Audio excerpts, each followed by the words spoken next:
Is here with more on the group's work. Good to see you, buddy. Thanks for coming in. Thank you for having me. You're going back pretty soon, right? Yes, sir.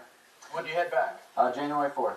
Okay. But now you just decided one day that this is something that you were called to do, right? So tell us a little bit about why you wanted to become a missionary, and especially to help the children in Guatemala. Well, it was never that I wanted to become a missionary. It was more of a calling. What happened was I went with a team originally to go down there, and I felt God's calling stronger than I ever had. And I come back to the States, and I told people I'm going back. And you should have heard some of the reactions I got from that. They were probably like, yeah. Yeah, people were saying you're too young, you haven't had school, and you don't know Spanish, you don't know the culture.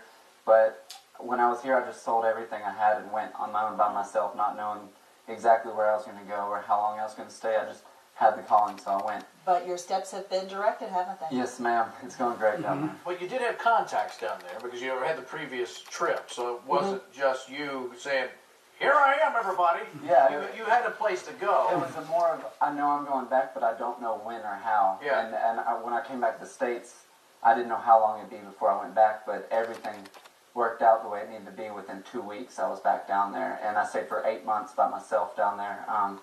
I started volunteering with other ministries to kind of learn the culture, and I learned Spanish actually on the street down there. I wasn't the classroom type, so I didn't go to any schools down there.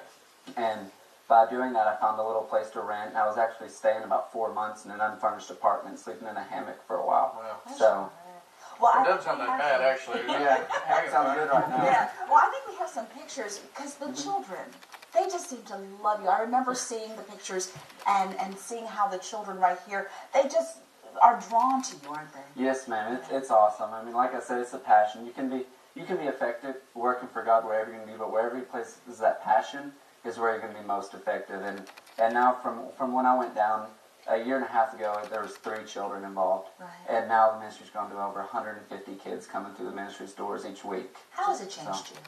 It has changed me perspective-wise from living in those conditions and seeing how much those people rely on the Lord and then coming back to the States and hearing little arguments about where are we going to eat dinner or you know, is it sushi tonight or is it hibachi? You know, it's just kind of thinking, why are you thinking about that? You know, it's when there's people that have such a higher need than what we have. And some of the challenges for you down there, what is it that you're frustrated with, and how can people help?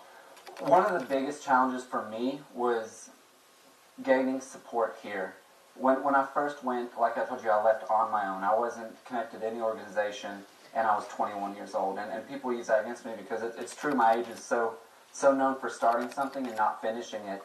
So when I went on my own, the hardest part was getting churches to get involved to give. But throughout the time, and now almost 3 years later, and you can see the numbers and what's happened. You got it rolling. Starting to roll. Yeah. Well, to learn more about the organization, you can log on to upliftingchildren.com. The benefits of dance lessons coming up straight ahead as we continue with LEX18 News at 12:30. Thanks for coming in, buddy. Thank Appreciate it. you. Merry Christmas.